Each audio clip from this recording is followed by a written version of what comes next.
Hello Neighbour is what happens when Pixar meets Hitchcock, a horror tale in suburbia suitable for the whole family. It's a tale as old as time. You move out of your dingy flat and into a lovely new house and meet the neighbours. Well, not so much meet as spy on through the window after being wrenched from your sleep by the blood-curdling screams coming from his house. You get there just in time to see him barricading his basement door, and so you decide to do the sensible thing and call the police. Eventually, probably.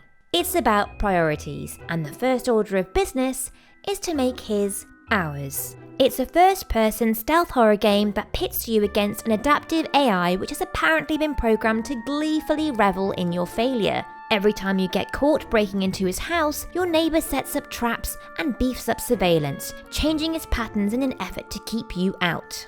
It's a stalemate only achievable when both parties are too guilty to call the police. We're breaking and entering, and he clearly has something to hide. But everything is not as it seems, and the game has more than a few tricks up its sleeve. Here are 6 surprising things about Hello Neighbour. Nothing says survival horror more than creeping around a huge mansion trying to avoid detection. And while your first few forays into your neighbour's house will have you on the edge of your seat, once you get inside, the game of cat and mouse becomes secondary to the meat of the content, which will have you solving puzzles and using your wiles to open up more of the house. It's not as easy as slipping in unnoticed and giving a knob of the basement door a firm yank. You'll have to comb every inch of the house looking for specific items through the medium of increasingly elaborate puzzles. You're basically living across the road from the guy that Raccoon PD hired to design their police station. Need a key to open a door? No problem, it's locked in a cage that can only be opened by a switch. That's also locked in another cage. Fear will take a back seat to head scratching and the occasional fit of frustrated rage, so get the brain juices flowing because the puzzles are no joke. One of the most surprising things in Hello Neighbour is just how useful everything is, and not just for pointlessly flinging around. Some of the various buttons, levers and switches installed throughout the house need to be activated from afar, and you'll have to pick the right size item for the job, from discarded shoes to rogue buckets. The warped physics in the world means that a lowly cardboard takeout box or banana peel has the same destructive force as a brick, allowing you to fully commit to the life of crime by adding property damage to the breaking and entering, stalking, harassment and assault charges you've already racked up. And it's not just items like crowbars that are useful in their own right. You can fill watering cans with water to cool things down, or use an umbrella to slow your fall. You can even plant things like radios or alarm clocks outside of locked doors to lure your neighbour away, making him open up blocked pathways to stop their infernal racket. But don't fill up on junk. You only have 4 inventory slots, so use them wisely.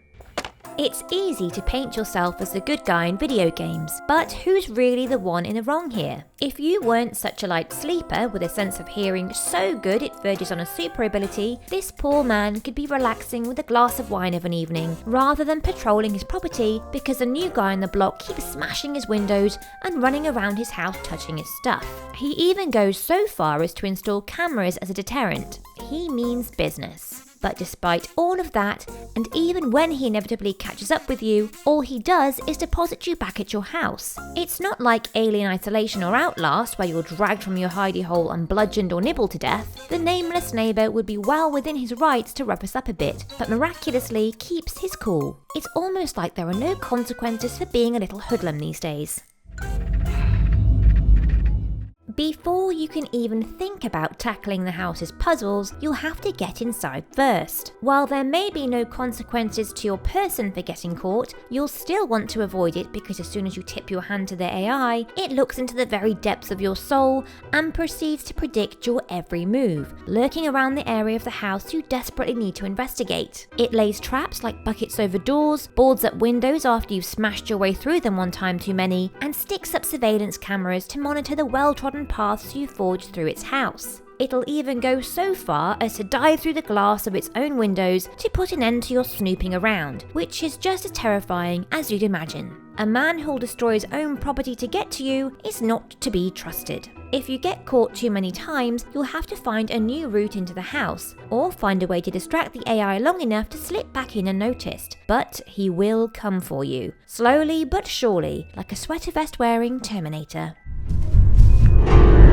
If you find yourself getting caught too often for your liking and facing what seems to be an impenetrable, well-guarded fortress, don't despair. The traps laid out aren't just for you. They can be turned against your neighbour because apparently he's so frazzled from dealing with the most persistent intruder ever, that's you, that he'll run right into bear traps planted moments ago that had your name on them. As you become a master of manipulation, you'll learn to lead your neighbour exactly where you want him, whether it's far on the other side of the house, clearing a pathway inside, or tricking him into unblocking a doorway by sticking something noisy outside. The more you learn about his behaviour, the more you can control the situation. As for the surveillance cameras, if you don't want to turn off the power every time you want to make a mad dash past them, you can just take them down. It's that easy. You can interact with pretty much everything, remember, and that goes for CCTV cameras and teetering buckets balanced on doors too. Deceptively large houses filled with elaborate puzzles are par for the course by now, along with locked doors requiring weird keys that you won't even find for another hour, and by then you've forgotten where the matching door is. We've all been there. But your neighbour isn't one for doing things by half measures, as you'll recall from his launching himself through the window at you. The puzzles ramp up a notch with the fear rooms, where you can learn new abilities. Stepping through certain doors will deposit you in some kind of alternate reality populated by chattering mannequins who will eventually be drawn to your presence in their realm and will come to shut you down. And while murderous mannequins would be a perfectly reasonable thing to find in these creepy rooms, they'll just reset your progress, and you'll have to start all over again, which is a lot worse, especially when you're dealing with floaty physics that refuse to cooperate. Just stay in there. So get ready to deal with that, and be sure to look around for cues on which ability you'll need to slip past them.